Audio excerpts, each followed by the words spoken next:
after 11 o'clock, one of the founder members of Genesis is going to be on the programme. Genesis first formed in 1967 among a group of friends from Charterhouse School. So that was what? 45 years ago. Tony Banks, the keyboard player, he's going to be on the programme. Obviously, we'll talk about Genesis, but we'll also talk about his brand new solo album, which is a classical orchestral work played by the Prague Philharmonic Orchestra, and it's called Six Pieces for Orchestra. Beautiful it is as well. But coming up next on the programme, an opportunity to hear my conversation of last week with a rock star, a music star who is among the top 30 biggest selling recording acts of all time. At least he is, via the band he was in, which started in 1967 alongside Mike Rutherford and also the other founding members, Peter Gabriel, Phil Collins, and later, of course, Steve Hackett. I'm talking about Genesis. I'm talking about Tony Banks, the keyboard player. Sold something like 150 million albums worldwide. But he's got a solo album out. It's in the orchestral field. And we'll be having our conversation with Tony after this Genesis classic.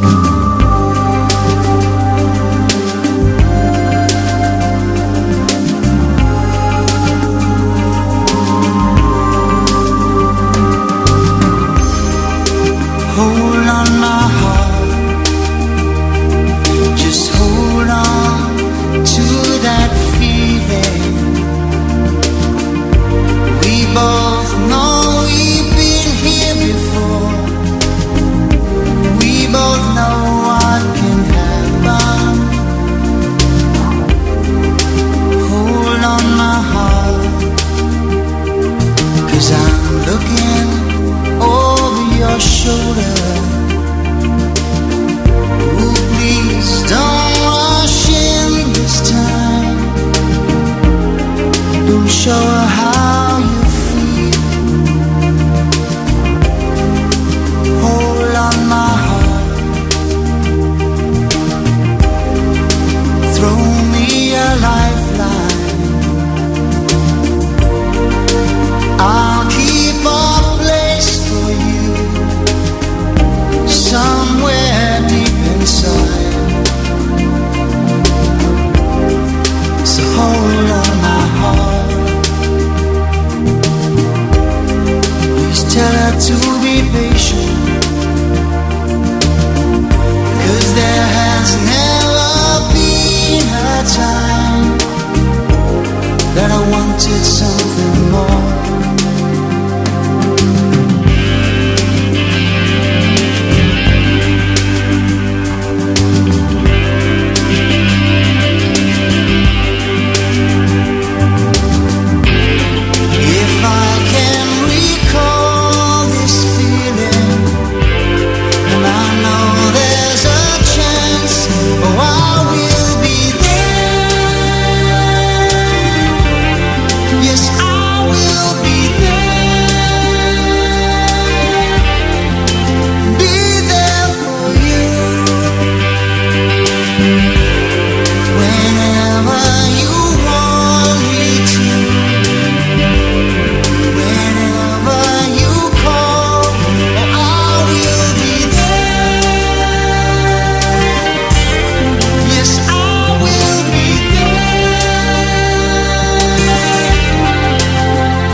It's BBC Radio Devon, it's Richard Green with you. Now, you'll recognise that piece of music as being one of the gorgeous tracks by Genesis. And look, we've got one of the founder members of the band with us right now. Tony Banks. Good morning, Tony.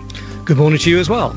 Now, let me ask you about Genesis. We heard Hold On Your Heart there a few moments ago. When you hear some of your old stuff on the radio, do you still get a thrill out of hearing it? Oh, definitely, yeah. I always switch the volume up, much to my wife's disgust. It's still a thrill to hear things, I mean, obviously we had a period when we were being played quite a lot, but these days don't get played quite as much, so it's always quite nice to hear something. Is it right, though, that when we talk about your new album, which you've got coming out, which is an orchestral album, 6 pieces for orchestra, played by the City of Prague Philharmonic Orchestra, is it right that this was sort of born out of the end of Genesis and you wanting to continue, obviously, a music career? Well, to some extent, I did, when we did the last sort of Genesis album, Calling All Stations, back in sort of 97, 98, something like that, I decided, that I really wanted to do an orchestral piece, and so shortly after that I recorded an album, well, a few years later actually, called Seven, which was a lot of fun for me, and it kind of gave me a chance to try and do things a bit differently.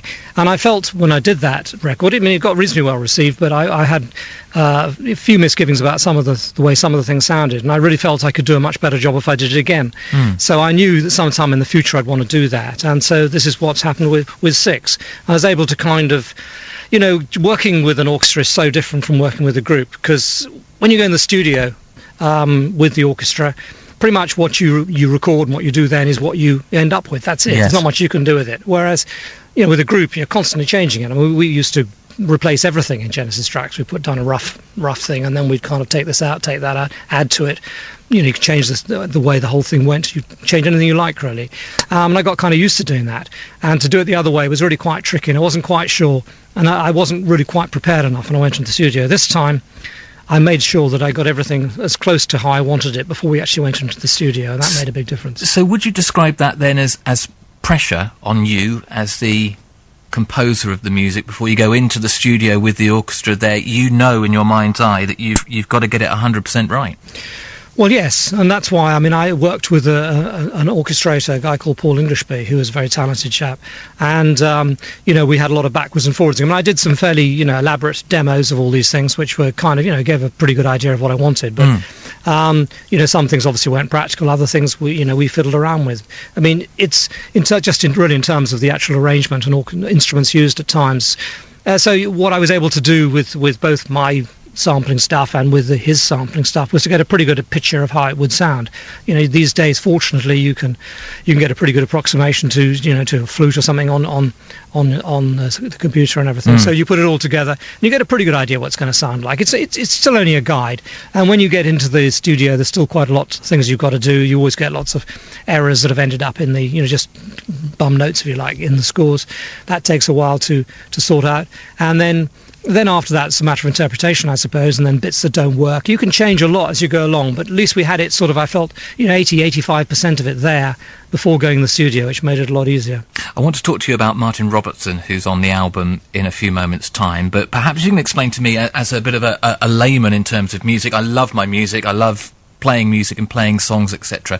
When I was listening to your album, I was thinking to myself, this sounds like a film soundtrack album.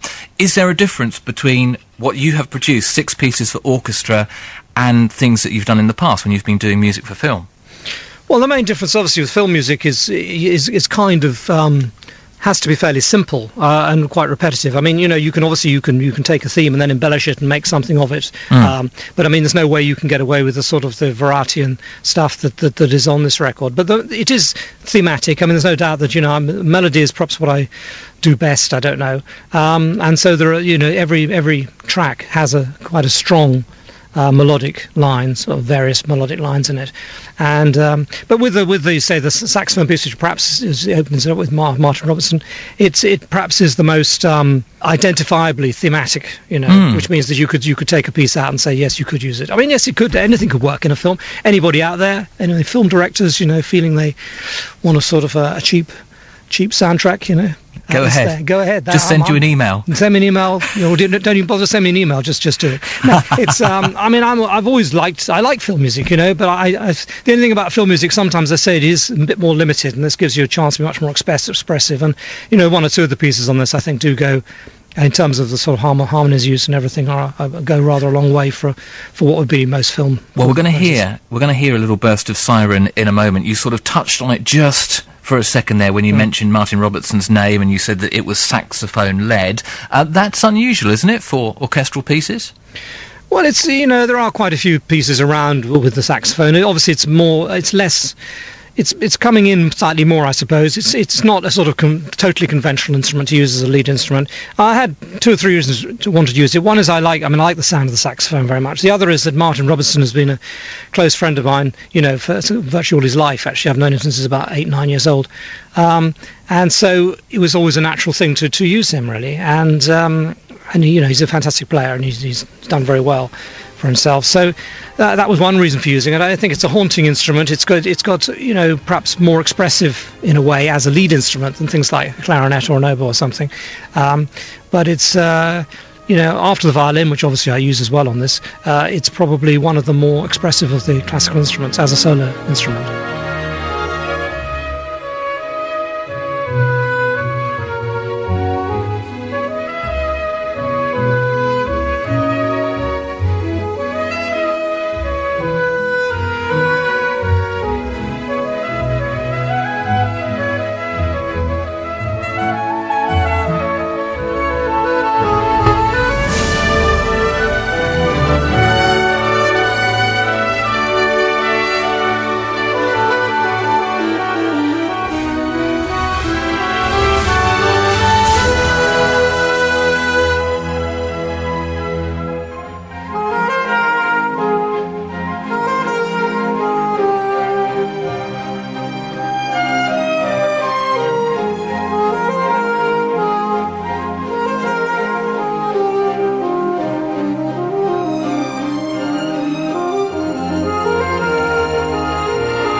That was Siren, one of the 6 pieces for orchestra by Tony Banks. Tony Banks, of course, famous from Genesis. He's with me here on BBC Radio Devon. Can you just tell me a little bit about the recording process with the orchestra that you mentioned there, that you had to go in 100% ready?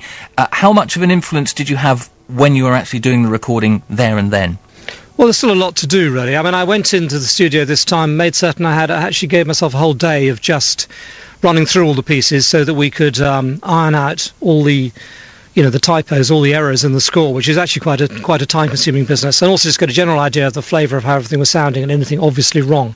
And then we took a couple of days off to sort of look at everything and work on it again. Once you're actually in the thing, there's an awful lot you can do. I mean, in terms of, you can still... you can change any piece of arrangement you want to change. Obviously, you can certainly... Tempo is perhaps one of the most important things to get that sort of feeling right. And obviously just sort of volume and expressive-ness and all the rest of it. And I think, you go through it in sections, in chunks, and you feel you get a bit. You then go back a bit and do it again, start again, because the orchestra obviously are not rehearsed enough to be able to play the whole thing all the way through it brilliantly, simple as that. So you kind of do it piecemeal, and it means everybody can focus on each bit as it happens, really. And you're very dependent on, again, Paul, who's the orchestrator, was the conductor as well, which made life very easy for me because obviously he knew the music inside out, and we had a very clear idea what we were aiming for. So most of the time we were obviously in communication. I'm wondering whether you would have liked to have conducted, or whether that's something perhaps you've got in your mind for the future. I don't think I'm a conductor, really. I'm anyone who sees me on stage knows that I'm very happy to sort of hide behind keyboards and stuff. It takes, I think, a degree of extrovert qualities to be a conductor. And, it's a lot to sort of feel, you don't feel I don't feel confident enough with an orchestra, really. I feel more confident this time than I did the last time I did it, just because, last time I felt that they were all looking down the nose at me. This time I felt that we were sort of on an equal footing. But to actually you do need to be something. Being a conductor is a bit like being a film director. You are controlling everything. Everyone's kind of doing what you want, and you've got to be pretty self-confident to do that, I think, and I don't really quite have that. I was going to mention that, actually. You've jogged my memory, because I was going to say that in terms of Genesis and what I know about you, you seem a very quiet person, the quiet one of the band. Very similar, I would say, in a way to, say, John Deacon was in Queen. Underrated. Do you agree? Well, I'm the quiet one. I mean, it's a different kind of thing. I think in terms of, because I was a keyboard player, obviously in terms of what I played on the records is fairly noticeable, because a lot of solos and stuff, I suppose, and also the nature of the group. It was kind of the keyboard's a very sort of dominant part of it, I suppose. And also as a writer, I mean, I've done a lot of writing, but just in terms of, you don't on stage. I don't try to be noticed really. I'm only up there playing it really because there's no one else. I mean, I wanted to be a writer. I would have liked to have been a sort of more like a Burt Bacharach figure, I suppose, just someone in the background who wrote stuff which other people did. Although he came more in the foreground, I suppose, as time went by. But it's that's where I'm happiest really. I'm not really a performer, but I'm fortunate to have been in groups, in the group with both obviously Peter Gabriel and then later Phil Collins, who are both great performers who could kind of carry that load with them. Because to be honest, none of the rest of us in the group have ever been great performers. I mean, I saw an early video of us, and I seen that Steve, he sat down, he's about as quiet as me, Steve Hackett, back in the early days. So we were kind of not your standard sort of up there and kind of mouth open, head back sort of types. And, that's the way, and I think it suited some of the audience. Were quite happy with that, really. They were just concerned really about how it sounded and not what it looked like. But I'm not a natural sort of, I'm not a person who ever wants to be on stage. You're not a front man. No, that's right, you spotted it. No, indeed. What do you have planned for the future then? Are you going to have these works performed, say at the Royal Albert Hall or somewhere like that? I mean, I'd love to do it live. Is something that's been talked about quite a bit, and it's something I'd really like to do. It's of course another challenge, really. That's the only thing about it. But I'm sort of waiting a little bit to see how things go. I mean, it's so far it's been pretty well received and stuff. So, but we don't know really where things go. It depends a little bit. It'd be nice if I could sort of share the burden with someone else who kind of wanted to put it on, as opposed to having to be all done from my end. It's a weird world where everything has to be done by the composer in a way. He has to sort of do the whole thing. It's quite nice when you get someone else who sort of says, well, hey, I'd like to do this or something. But I mean, I don't really know. I'm sort of still waiting, still thinking really. And in terms of music, I mean, I've got nothing else planned at the moment, and I'd love to do some more of this, but because I think the Genesis thing is probably pretty much finished. So, and I don't feel like I've still got a few songs, a few bits and pieces to write, I think. So I'd like to do that. Good. 6 pieces for orchestra. And you can hear him tinkling the ivories on that song playing away in the background. All morning we've been talking about time